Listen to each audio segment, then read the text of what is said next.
Today's episode is brought to you by BetOnline. BetOnline has you covered this season with more props, odds, and lines than ever before. BetOnline is where the game starts.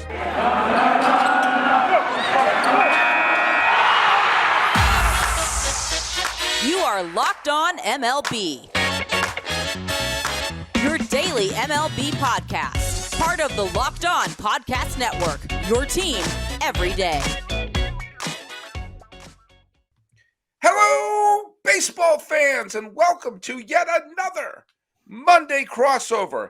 This is the Locked On MLB, Locked On Diamondbacks crossover, and we're dropping this on the 23rd day of May, 2022. I'm one of your hosts. My name is Paul Francis Sullivan. Right there, check it out. You can call me Sully, but right over there, that handsome younger guy, his name, wait, what is your name? What do you call yourself? I go by Millard Thomas. That's about it. Millard Thomas. Yes. Yeah. And what do you host?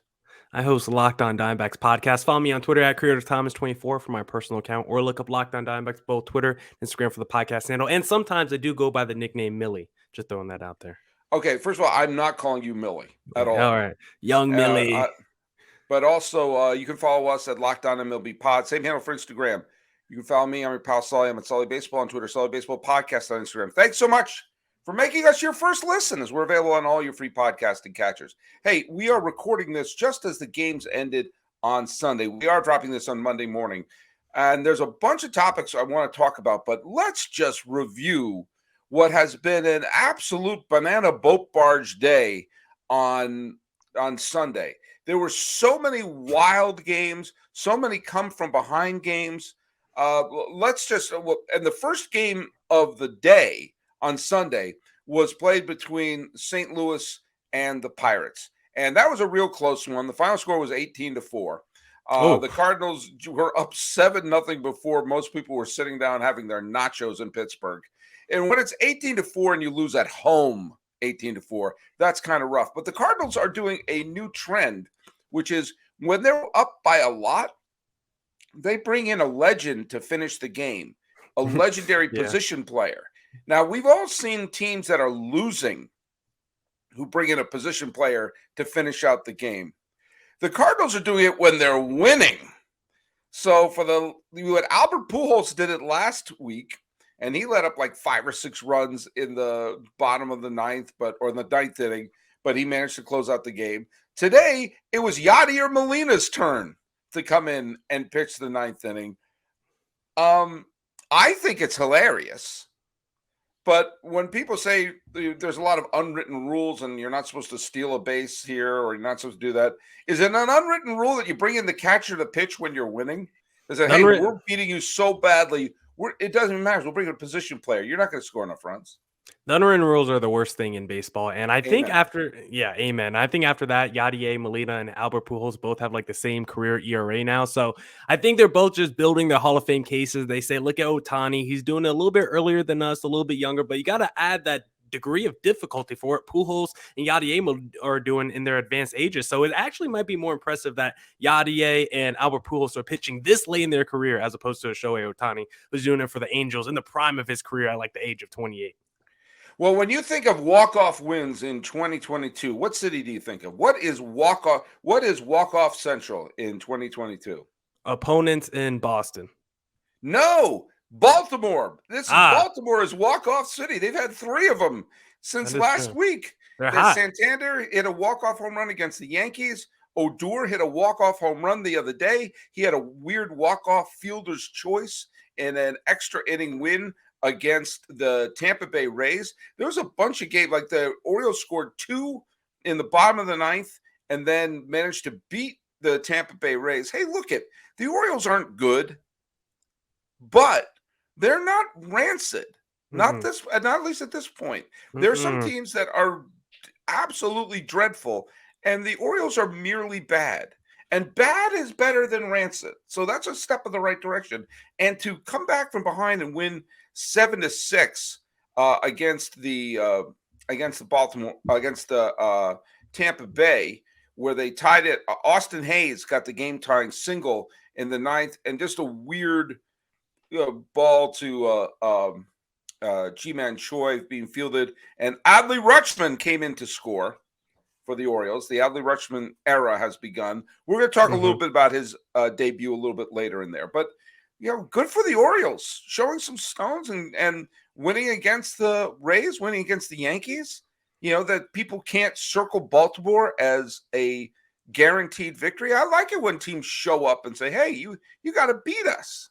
Yeah, they're kind of like the poor man's version of the D-backs in the American League because they're both coming off terrible season last year where they won around 50 games. But I think Baltimore on paper came into this season and they weren't trying to make the postseason. But I don't think they were trying to do what the Cincinnati Reds were doing or the Pittsburgh Pirates were. They're just putting absolutely no talent on the field. At least Baltimore still got like the Ryan Mountcastles and the Mancinis. Now they're calling a Rutschman. Like they're trying to put talent at positions where they feel like talent is needed. They're calling up their young prospects. They're putting the young players in play at positions of need, and they're also keeping the veterans on their team that, are also productive and useful as well, that can help mentor these younger players. So I don't think Baltimore's in a position like the Cincinnati Reds or the Pirates, like I mentioned. I can actually kind of see the plan with Baltimore, and actually it looks like they're moving toward the right direction. So I like what I'm seeing from Baltimore right now. I still think they're a few years away, but I can at least see the direction and the vision of what they're doing in Baltimore.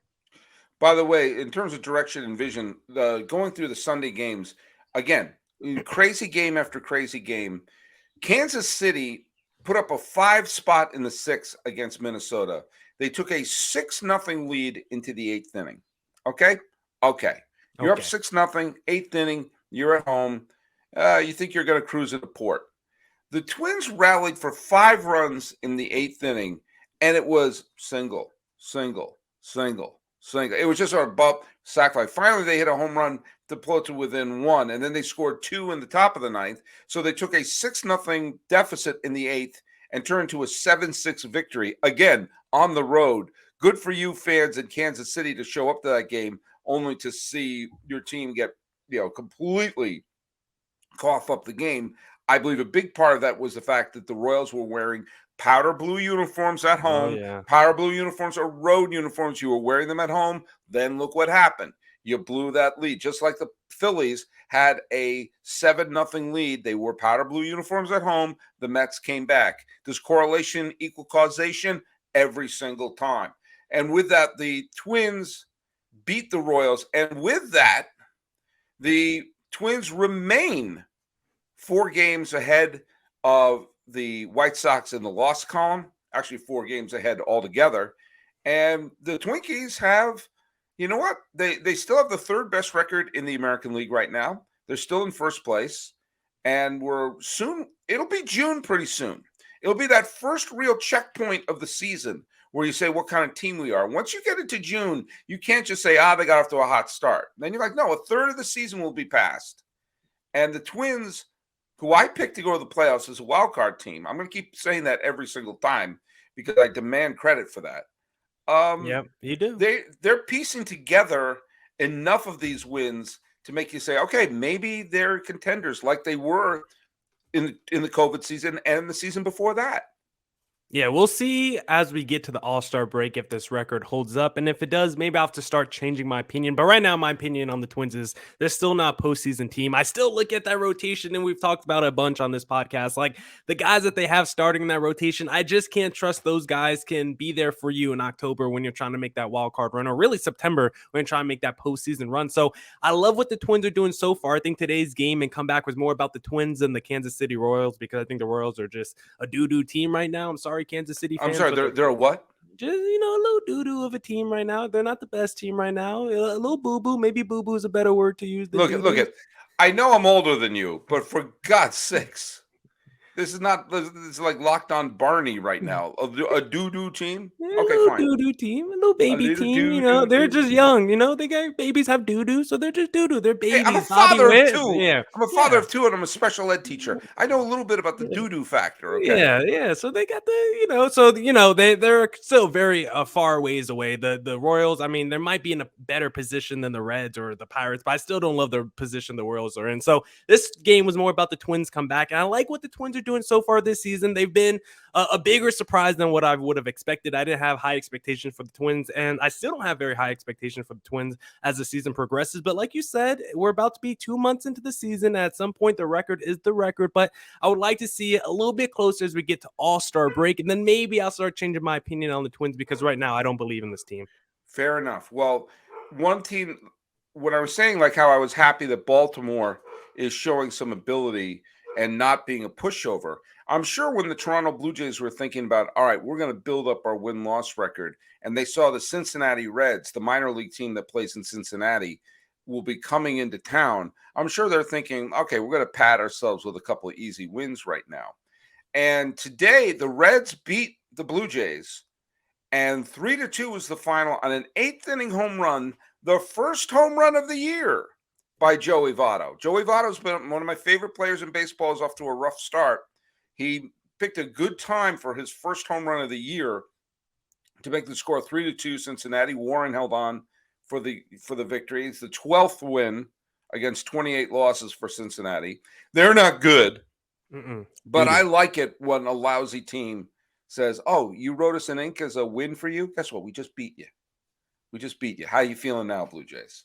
Yeah, I think the Reds would also classify as a doo-doo team. I mean, for the Blue Jays, their offense just hasn't gone off like we've talked about, Sully. We thought they were going to mash their ways to 100 wins, however you want to phrase it. We thought the offense was just going to smash and bash and mash and do all those ash phrases and everything like that, and the offense just hasn't taken off yet. Vlad Guerrero Jr., his OPS is below 800. I think every player in their lineup, except for George Springer, has an OPS below 800. Teoscar Hernandez has been hurt a little bit. He hasn't really taken off yet. Bo Bichette the same way. I still think the offense eventually will come around, because unlike the Twins, I believe in the Toronto Blue Jays, and I think eventually those guys will start to come around, especially as we enter the summer months, as we start to enter June and it starts to heat up. I don't know too much about Canada, but I assume Toronto heats up too as the summer rolls around. So I think this Blue Jays team will get better as the season rolls along. So far, Kevin Gausman has looked like a guy who deserves to be paid $100 million.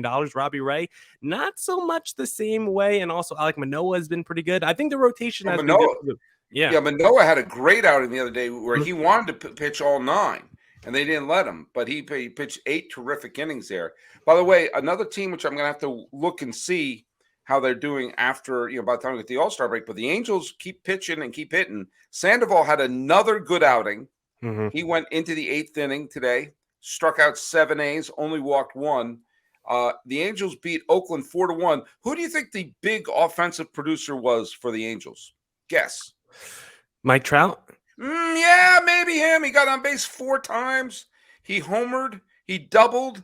I think, no, he didn't steal a base, but he went 3 for 4 with a walk, double, homer, single, scored 2, drove in 2. He's a fine player. His ERA is a ERA. Jesus, that's how good is his ERA. You like batting average? He's batting 323. Oh, you like OPS? His OPS is 1.133. That's pretty good. He's still not a bad player. That Mike Trout. There's a couple other games I do want to get to, but it turns out, and this is sad news when it happens, but Mike Trout, with all those great numbers, did test positive today. And he tested positive for Built Bars. They tested him. He loves his Built Bars. And you know what? If you love brownies, there's something that you and Mike Trout and all of us will enjoy, and that is the Brownie Batter Puff. That is a delicious Mad Lib. It's fantastic. The Puff is taking protein bars to the new level, a bizarre level, and they're available right now at Built.com. You've tried these, right? We talked the other day about the Christmas cake one. You did that, not Christmas cake, the birthday cake. Yeah, now we got the Brownie Batter Puff, and that's just delicious too. Oh my God. Delicious, but only 140 calories, 17 grams of protein, 7 grams of sugar. Brownie Batter Puffs are the perfect pick-me-up for any day. That's why Mike Trout eats them by the pound. That fact has not been confirmed, but I do know that Mike Trout is a multiple MVP. Dale Murphy is a multiple MVP. His days with the Atlanta Braves, and he has said he loves Built Bars. And I'm telling you, trust Dale Murphy, who's been a guest on the podcast. Wonderful man, borderline Hall of Famer, loves his Built Bars. And guess what? They are made with collagen protein, which your body absorbs more efficiently and provides tons of benefits. Brownie Batter Puffs will have you completely forgetting you're eating a protein bar. No need to pinch yourself. This is the real life. So what you got to do is go to Built.com to get your Brownie Batter Puffs now. Go to Built.com. Use promo code LOCK15 to get 15% off your order. Use promo code LOCK15 for 15% off at Built.com. Hey, Millard. Hey. What's your first listen? The Locked On Now podcast? Well, my first listen is Locked On Diamondbacks. Oh. I don't know why your first listen is not Locked On MLB, but fine. Hurt my feelings here. But I guess we all go right to the Locked On Now podcast, where they have recaps of Major League Baseball game with analysis from local experts, taking fans through the season like no other network, free and available wherever you get your podcasts. A couple of the games I want to bring up.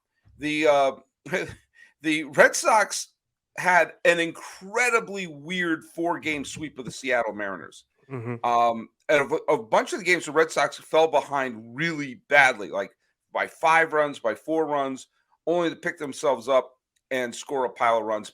Thanks in part because Trevor Story hit 5 home runs in the series. The guy was getting booed out of town. People were comparing him to Carl Crawford and other people who busted with the Red Sox. And so he had a 3 home run game, then another go-ahead home run, and then he hit another go. I mean, he just was a machine. And the Red Sox wound up today. It felt like they had a 5-run lead. Instead, they only had a 1-run lead as they just kept, leaving runners on base.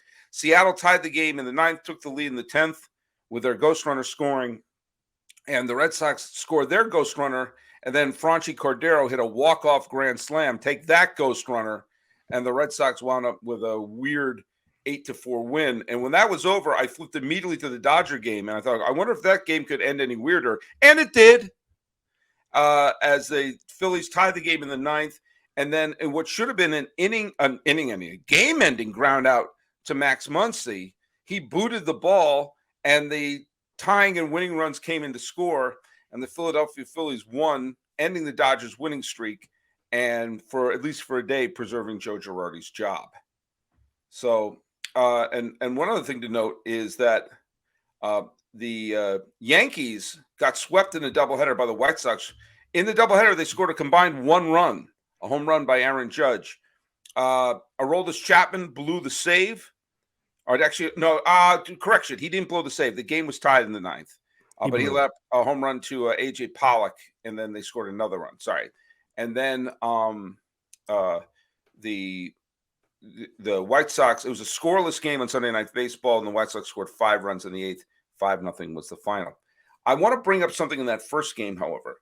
The Johnny Cueto pitched for the White Sox. In his first game, he pitched 6 shutout innings against his former team, the Kansas City Royals. We won a World Series with the Royals in 2015, and through the last complete game in the World Series. And today he faced the Yankees, a team that seemed to be able to score at will, and he shut them out. So he has not allowed a run in his 2 outings with the Chicago White Sox, and it's pitched very well, thank you very much, in both of those games.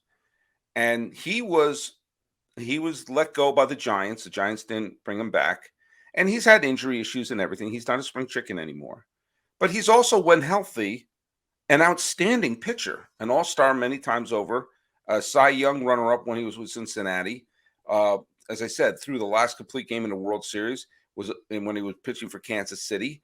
Had some very good seasons with San Francisco. You have a guy with a tremendous pedigree who was just floating out there, and the White Sox took a flyer on him. And even if he doesn't do this the whole season, having someone pick up part of their rotation for a chunk of the year helps. He's given him 2 quality starts. He's 2 for 2. And a lot of times in spring training, you see there's a lot of major league players who are available who never get signed. And I'm a big believer in filling up your roster with major leaguers, and at least giving major leaguers a shot, because, sometimes they can help.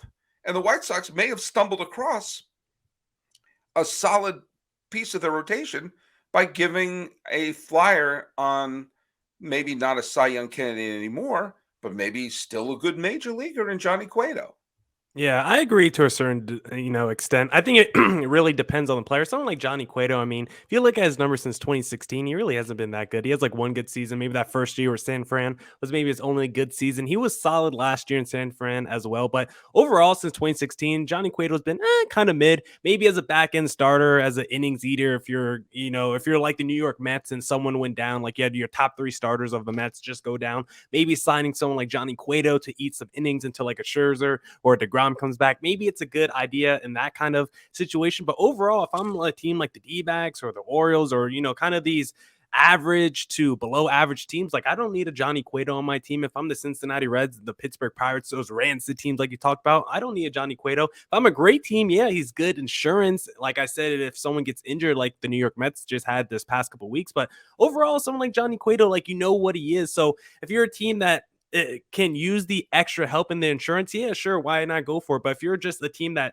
is on the borderline of making the postseason or nowhere near it, like Johnny Cueto's not going to do much for your services unless you think he's going to come in and mentor the young guys. That's the only way he can help your team. Otherwise, Johnny Cueto, like he is what he is at this point, and most players are, like the Justin Uptons who just got signed by the Seattle Mariners. Yeah, he could still be a good platoon guy, but Justin Upton really make an impact for your team? Probably not. That's why I think a lot of these teams would rather just go see what their young guys have and just live off that potential and the theoretical what can be, as opposed to going with the Uptons and the Johnny Cuetos, who we already know what they are at age 35 plus. Well, I mean, the only thing I'd say to that is sometimes you would have it. It sometimes may help a team build up some of their young players if they know there's a couple of spots, like maybe in the rotation or on the field, where they don't have to worry so much about one turn in the rotation, one spot in the lineup. If I have a team that has a lot of young pitchers, I would want a really good, solid veteran shortstop behind them, because I'd want to make sure if you have a player who's going to hit a lot of ground balls, that you don't have someone still learning the position behind them. That way, maybe they'll get more confidence and work on there. I think a team like the White Sox, who who their postseason or bust this year. I mean, they went into this year as the consensus pick to win the American League Central. I didn't pick the Twins to win the Central. I picked the White Sox to win the Central. Mm-hmm. And this was a year where they're like, okay, we got talent on our team. We made the postseason last year, won a game against Houston, but now the 2 straight years from the playoffs. Now they want to make a run at it, to then make sure that those spots are filled by some people who have been there, done that.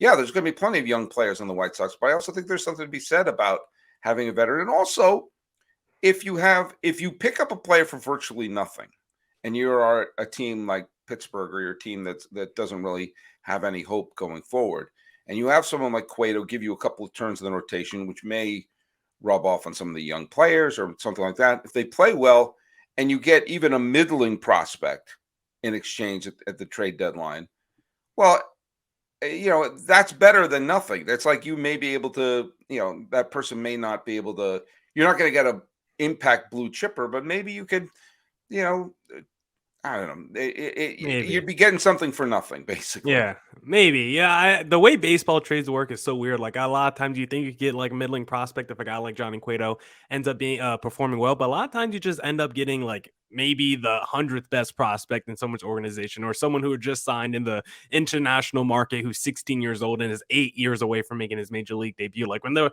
D-backs traded away Eduardo Escobar, it's not like they got back a middling prospect. Like they got back Cooper Hummel, who's like even lower than a middling prospect probably, and someone else in that deal. So a lot of these times when you trade like a pretty good player, like you're not even getting back a middling prospect. When the D-back traded Starling Marte, they got back Caleb Smith and Luis Frias. Maybe one of those guys are a middling prospect, but even if you get that back, it's not like that's really going to help your team in the long run. Like they're a middling prospect for a reason, and it's already hard for you blue chippers to really hit if you're just trading for middling prospects. I don't think you're really going anywhere as an organization as a whole anyway. So maybe it's good to get the Johnny Cuetos, as you talk about, just to maybe get the value back in a trade, but I don't think in reality that's actually going to be there once you actually look at the trade market. I do. I will say that I am a big believer in, if you are trying to put together a winning club by handing jobs to at least giving the established major leaguers a shot. I mean, we did see that last year with Atlanta when their entire outfield fell apart, and they brought in, who was it? Soler and Rosario and Duvall. Yeah, Soler, Rosario, and Peterson. Yeah, on and all yeah, three so of them. four. It's good Yeah, Duvall too. They got. yeah, and they all four of those outfielders wound up all contributing in that postseason. Yeah, Obviously you got 2 MVPs out of that, but they by making sure at each position you have a big leaguer in that, I think that helped them. And I think that there's sometimes when you see, I mean, we joked about on last week's episode that you could be looking at the Pirates and said, is this the Pirates player or is this from yeah, hardball? hardball. Which when you have yeah, it's great when you have a team full of young players who suddenly blossom. That's a great thing. But more often than not, they flop, and you basically have a minor league team playing major league games.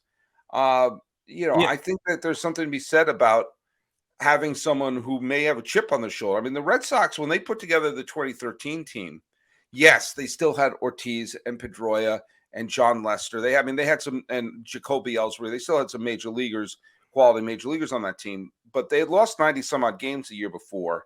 And they brought in the likes of Napoli and Gomes and Victorino and Stephen Drew and Koji Uehara and all these people who all of them worked out for them.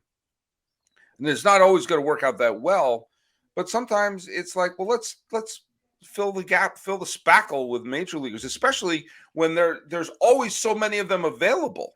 And you think that maybe one of them will be like, hey, I want to prove to the world I still got it. And yeah. maybe you can capture lightning in a bottle like that. Yeah, I think the difference is between like the Red Sox and Braves situation as opposed to like Johnny Cueto and Justin Upton. I think there was a lot more left in the tank of those guys that went to the Braves and the Red Sox. Johnny Cueto and the Upton, those guys haven't been good in years. The Victorinos and the Gomes, like those guys were maybe a couple years away. Soler was like 1 season away, 2 seasons away from leading the league in home runs. Eddie Rosario is like a borderline all-star player. Like a few years before coming to Atlanta. Duvall had 37 bombs before getting traded to Atlanta as well. So I think a lot of those players that went to the Red Sox and Braves to help them win a World Series were like 1 to 2 seasons away from being really good players or still in the back end of their careers. Like all those players that went to the Braves last season were between like 28 and 31 years old. Like they weren't old. Those guys that went to the Red Sox, they're a little bit older, but Shane Victorino was still a very productive player. Johnny Gomes was still a very productive player. I just don't know if Johnny Cueto for a full season, Justin Upton for a full season is really giving you the net value that those guys were to those World Series teams. I just don't think they're in the same place of their careers, the Cuetos and the Justin Uptons, as opposed to those other guys on the Braves and Red Sox. So I do agree with your point when you're talking about like the players that went to those Braves and Red Sox, but I don't think that point applies to the Uptons and the Cuetos just because I think they're in a different point of their career. That's my overall. Well, we were talking about giving shots to major leaguers, but there was an example of a minor leaguer getting his shot this week, and that was Adley Rutschman for Baltimore. And he got a triple in his first at-bat. He scored the game-winning run today. It didn't get a triple his first at-bat. He got a triple for his first hit. He got a triple in his first game. I think he struck out his first at-bat. I think it was his third at-bat. Okay, well, do you know what? Obviously I don't have a script in front of me. But he's a guy who is, when we were talking a little bit about Baltimore, who, by the way, whiffed on the Manny Machado trade. Yeah.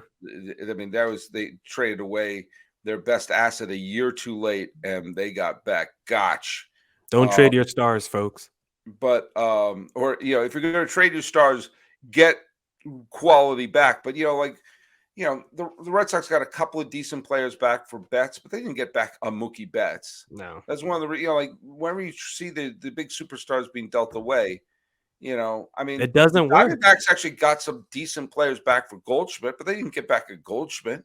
No, I mean, Luke Weaver's already back in the bullpen. We thought he was going to be a number 2 starter suddenly. Now we're hoping he could be the 7th inning guy for the D-backs. Yeah, I mean, so pay your stars, folks. Pay your stars. When you're blessed enough to develop a star, pay them, keep them. Yeah, because talking about the White Sox today, if you want to talk about a superstar trade that kind of has worked out for the other team, I mean, Michael Kopech went today for the White Sox, and he's having a fantastic season. He was acquired in that Chris Sale trade, along with Yohan Moncada. Like, they got back a whole bunch of top Red Sox prospects, and maybe you look at that trade as kind of a win for the White Sox just because they got back so many blue chippers and Kopech has turned into a frontline starter. But even that, I mean, I don't know. Chris Sale's still pretty good. It was and Chris Sale's injured. I mean, I think the White Sox saw that he was an ace pitcher who had potential injury liability, and they got back. I think both teams did well in the Sale trade. Mm-hmm. I think the Red Sox got what they wanted, which was a World Series title. Mhm. I look up. I'll repost the tweet that I wrote back in 2018 when the Red Sox won the World Series with Chris Sale. I said they should trade him right now because if they sign, I said that his value is never going to be higher than right now. He's going to get hurt in a major way, and why not cash in on him when he's already delivered what you wanted? The Cy Young runner-up season in 2017 was a pitcher on the mound when they won the World Series in 2018. Boom, have someone else pay for the breakdown. Instead, they signed to a long-term deal, and as everyone predicted and went to BetOnline to predict, he got injured, and while he pitched well down the stretch last year, he's just not been the same pitcher. But anyway, Adley Rutschman is the number one pick from a few years ago. One of the top prospects in baseball, was playing in the minor league system for Baltimore and was called up and is part of their big plan of trying to put together something. And they're hoping that, Baltimore gets to be good again. And I remember when Baltimore was an elite team in the late 70s, early 80s, and they had another great stretch in the mid 90s, and they were competitive again between 2012 and 2016. But there were big gaps of a lot of badness in between. I think it's bizarre that Adley Rutschman is given number 35, because I had to say, wait a minute, Mike Mussina's number 35, Hall of Famer, is not retired in Baltimore? Really? Don't you retire your Hall of Famer numbers? The White Sox have retired everybody's number. I think my number's retired with the White Sox. But Rutschman is now with Baltimore, and I'm going to say something. I'm not I don't know him that well. I know he's a big prospect. Yep. I'm just now learning to pronounce his name. I'm not a Baltimore Oriole fan by any stretch of the imagination. I have no ill will against the Orioles. I enjoy the city of Baltimore. But I'm rooting for this guy. And a big reason I'm rooting for this guy is they showed that great clip when he was told that he was told he was going to the majors, and his teammates all came running in to give him a big, huge hug. And on his first game, the cameras caught him just before he put the mask on, him just looking around, the whole thing, soaking it all in, just being like, I'm a major leaguer now. And it was a really, it was a heartwarming moment. It was one of those like, wow, this is baseball. This is what his whole life, he wanted to be a major leaguer, and we're watching him do that. And it humanized him. There was nothing about his war, nothing about his whip, nothing about his dip, nothing about his babip. It was about him. And that I found myself going, yeah, I like this guy. I don't know who this guy is. He could be a jerk. I don't know, but I was rooting for him. And the TV caught that. I don't know. Did you see those clips?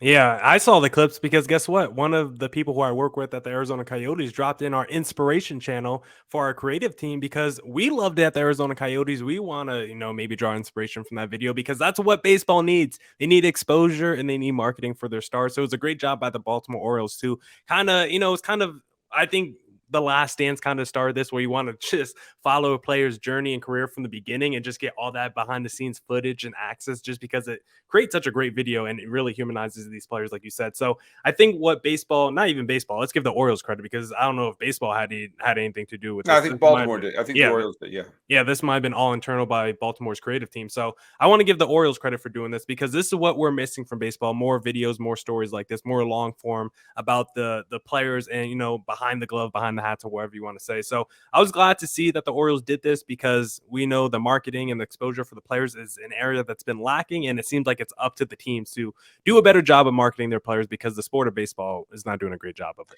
Well, and I'm gonna bring up a couple. I have brought up this. I was once on a podcast, and I think it was Baseball PhD, which is a really fun podcast that I've been a guest on for the last bunch of years. I do a bunch of spots for them.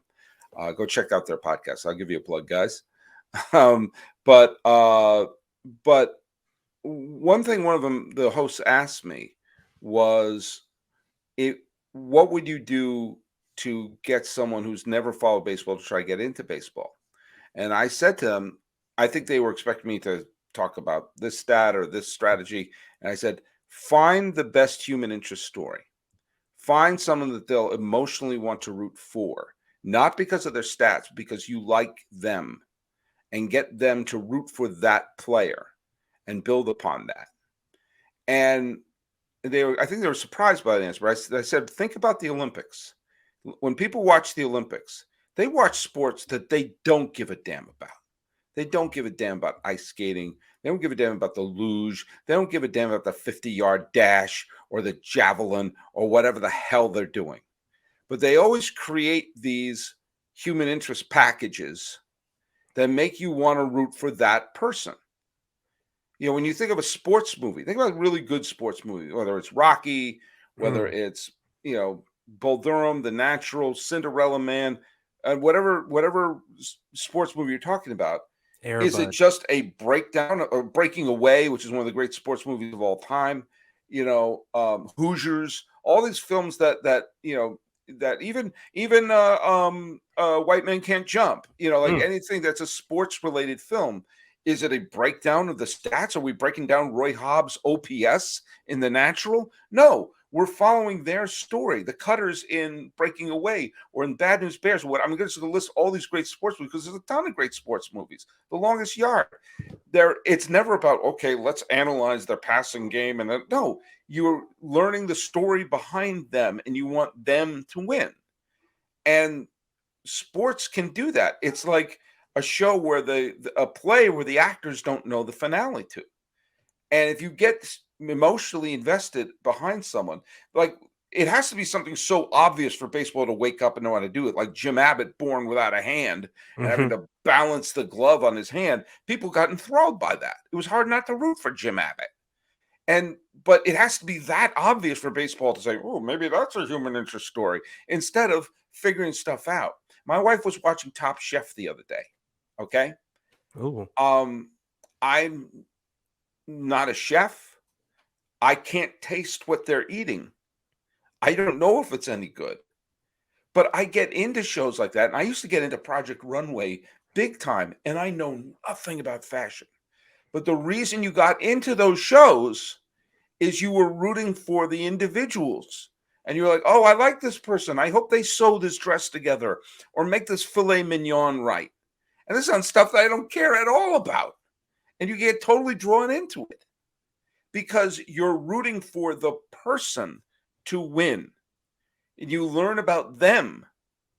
And baseball can do that because there's so many potential stories. There's people who grew up in poor backgrounds, people who grew up who are immigrants, people who grew up who dealt with this tragedy, this thing, that thing. Some people could be really funny. Some people could be winning for an orphanage. I don't know. Make stuff up. But give us reasons to emotionally attach yourself to a team or a player, because otherwise these just look like a bunch of jocks that we're reducing to numbers. Yeah. And it's tough to root for jocks and it's tough to root for numbers.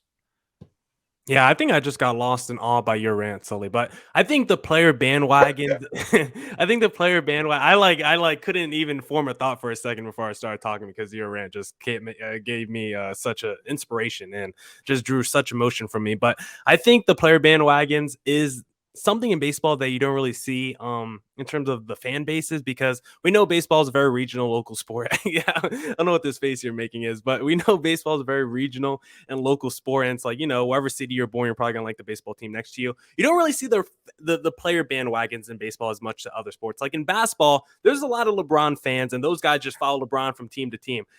In baseball, I mean, part of it's on the players because they want to sign 15-year deals and they're never going to leave. But you don't see really a lot of fans that are fans of the Angels because they love Mike Trout. They're fans of the Red Sox, and now they're fans of the Dodgers because they're following Mookie Betts' career. I will agree we need the younger fan base to care more about the players and become more player bandwagons like we've seen in basketball and football. But I don't know if the human interest stories is going to drive the younger fan base there, because I do agree older audiences, guys, above the age of 30. I don't know if kids are going to be there like, let me see how this guy came up from the dirt and how he was able to, make a name for himself. I don't know if kids, 10 years old actually care about that. I think they just care about what kind of swag does he have? Does he hit home runs? Does he pimp the home runs? Does he do a bat flip? I don't think the kids actually care too much about the human interest element too much. Maybe as they get older, they care more about that as they start to develop, deeper feelings toward these players and a deeper connection. But I think off the offset, if they see the guy get drafted and he has some, tough story about his come up. I don't think a 8-year-old boy is going to care too much about that. I think really what we're missing in baseball, here's my point, Sully. Here's my take on it. I think what we're missing in baseball is the barbershop debate. That's why I love sports. I like to argue. I just want to talk about who's the GOAT, who's the greatest player of all time. And you can't do that in baseball as you can with other sports because it's become too mathematical, too analytics based. The stats are phenomenal, but you can't argue anymore because if you say Mike Trout's not the best player, they just say, look at the stats. He is the best player. And to a point, that's true, but I want to have some debate. I want to have some argument to it. And you can't have that in baseball no more. Well, that's true. I think that's the one thing. But here's a point that I'll make here. The sandbox is gigantic. There's not one way to do it. Mm-hmm. Maybe the way that I'm aiming for is getting an older audience in. You like to say things like doo-doo teams. Yeah, so you clearly think like a younger person. Yeah, I'm not mature yet, Sully. Okay, but maybe there's more than one way to get people in. Some people are going to get into it for the statistical and analytical reasons, and will give reason for them. Some people are just going to be binary. To the team that plays near me win. I don't care who's on them. I want them to wear the correct hat, the correct uniform. We could find different ways. There are different ways to get people into it. And if there's multiple ways, as long as we're getting good baseball out of it, I'm perfectly fine with that. And, I do agree that the thing that's the most frustrating thing about the world of analytics, the WAR stat is in some ways, I find very frustrating because it ends all debate, but B, I never quite know how they get to that number. Well, he got a 7 WAR and he's got a 5 WAR, so the 7 WAR is better. All right, how did you get to that 7?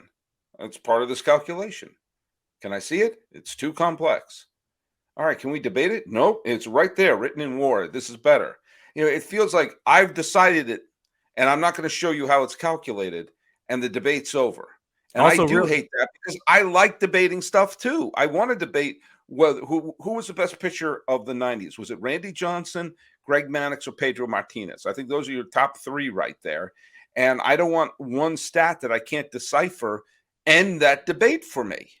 Yeah, a real quick point of WAR, why it's stupid. It's also, depending on what website you use, they calculate it differently. So Baseball Reference and Fangraphs, they calculate WAR differently. There's different points in their formula to get the results. So that's why I also hate WAR, because it's not a stat that's measured, consensus across the industry. If I look at Mike Trout's WAR on one website, it might be different as opposed to if I look at another website. That's another reason why WAR is dumb, because it's a stat that's different from website to website. Let me just throw that out there. Well, let me just tell you, you and I, we just had dueling TED Talks here. Wow. I think yours a little bit better than me, though. You had like a little mic drop at the end. Yeah, but at the same time, I've been around for, I think, quarter of a century. How old are you? You're 9, right? A little bit older than 9. I'm 24 now, turned 25 in October. Okay, so I'm twice your age. A little bit, slightly twice. No, this is a stat that isn't different from website to website. I was born in 1972, which makes me 5 bagel right now. Depending how you do the math, yes. If you multiply by 2, you're double. Yes. Yes. That's how we're good. That's how we're going to figure out double. Fangraphs, I'm not older than you, but Baseball Reference, I am. So it kind of works out that way. Podcast above replacement, wins above replacement podcaster. Hey, did you know that podcasts are now on IMDb? Oh, really? Are they? I guess I'm supposed to update my IMDb page. I'm on IMDb. I can't even say it. I am on the IMDb because I was a television producer and a filmmaker. So there's my TV, and it was always like, hey, I'm on there for my hard work. And now I can do it by posting something I did on GarageBand onto iTunes. The next thing you know, I can have an entry. But hey, that's fine. That's fine. Yeah, weren't you in that one movie, Sully? Weren't you that pitcher in that one movie who, like, the Cleveland baseball team, and you wore the glasses or something like that? Yeah. I was also the star of Platoon. I was in a film about a pitcher called Spaceman, and Josh Duhamel from the Transformers movies was the star of it. He played Lee, and I played a mailman named Sully, and we wrestle in the movie. He grabs me and we wrestle on the ground because he plays real life former Red Sox pitcher and Expos pitcher Bill Lee. And when he was blackballed from the game, he started writing letters This is real. Go watch the movie Spaceman. I think it's available on Amazon. And I can see you in it? Yeah, I'm in it. I have a Okay. couple of lines. I have one scene and a couple of lines. And the premise of the scene that I'm in is the real life Bill Lee, who pitched for the Red Sox and the Expos in the 70s, and was kind of a free thinking, drug taking player. And when he was blackballed from baseball, he wrote a letter to every National League team. He wanted to play in the National because he wanted to bat, and to every National League team offering his services, and he got no responses. And so in one scene, he thinks his mailman is stealing the letters of positive responses from the team, and I play the mailman. And he tries to reach in my bag. I won't let him. And then we wound up, he grabs me, I grab him, we fall on the ground. Wow. And we start wrestling on the ground. And then at the end, I throw his mail at him and I yell, "I'll see you tomorrow." Whoa. And kind of implying that this is not the first time this has happened. And the wrestling, is this a baseball movie or a love story? Yeah, the wrestling part was actually improvised. The director, Brett Rapkin, who I knew because I was in the documentary that he was in, and he thought it was funny, so he gave me this small part in the film. And the part I'm supposed to just say, he's supposed to say, "You stealing my mail?" So I'm not stealing anything. I hand him the letter, and he gave me the direction that if he tries to reach in my bag, don't let him. And so he reached into my bag. I said, "You get your hand out of my bag. I'm a government employee," which is an improvised line. Wow, and then look at this guy. And then I grabbed him. He grabbed me, and then we fell to the ground. And the camera just kept rolling, so we just started wrestling. And we didn't use that take, but he thought the wrestling part was funny, and so we did 2 or 3 other takes where we kind of planned it a little better. Like he grabbed like the form, and then he grabbed me, and then it's all in one shot, so you can see that it's really me. That this guy who's at least at the time was married to Fergie from the Black Eyed Peas was in his bathrobe and tighty whities, and I'm in a mailman costume. You didn't need a stunt double? No stunt double for me. I did my own stunts. Whoa, Tom Cruise over here. Okay, darn right. That's my Mission Impossible right there. And the scene turned out to be pretty funny. It was and it's a good movie. If you check it out, it's called Spaceman. I'm gonna look it up on YouTube. My scenes with Josh Duhamel.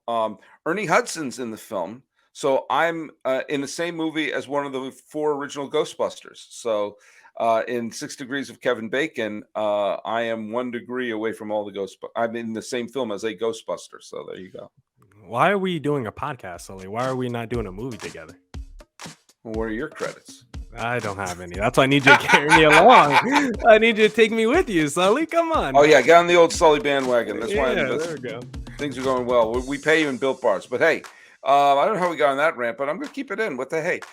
Hey, Millard, where can people follow you? Hey, at Creator Thomas 24 for my personal account, or look up Locked On Diamondbacks on both Twitter and Instagram for the podcast handle. And follow us at Locked On MLB Pod. Same handle for Instagram. I'm your pal Sully. I'm at Sully Baseball on Twitter, Sully Baseball Podcast on Instagram. Talking about teams, talk about Top Chef, talk about my film career with Millard Thomas. This has been Locked On MLB for the 23rd day of May 2022. Slow motion fist pump with Millard Thomas, Harry Knuckles.